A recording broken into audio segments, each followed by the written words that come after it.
বিধায়ক নুৰুল হুদাৰ পুত্ৰ সেই গোচৰটোত উচ্চ ন্যায়ালয়ে কেনেধৰণে ল'লে কি পাইছে গোচৰটো যিটো গোচৰ উলনি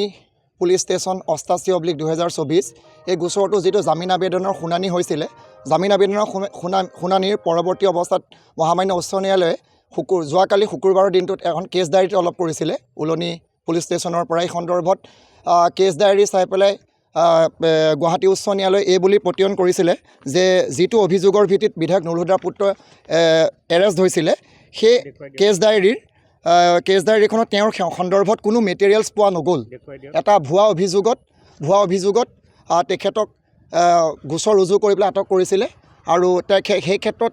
মহামান্য আদালতে তেওঁৰ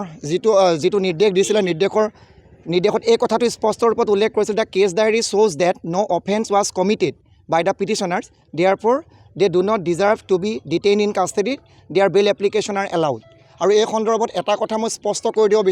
বিচাৰিছোঁ যে মহামান্য গুৱাহাটী উচ্চ ন্যায়ালয়ে যোৱা শুকুৰবাৰৰ দিনটোত যিটো নিৰ্দেশৰ জৰিয়তে জামিন মঞ্জুৰ কৰিছিলে সেই ক্ষেত্ৰত জামিনত কোনো চৰ্ত তেওঁলোকৰ ওপৰত আৰোপ কৰা নাই বিনা চৰ্তে নুৰুল হুদাৰ পুত্ৰক ৰকিবুল হুদা ফাৰাজিক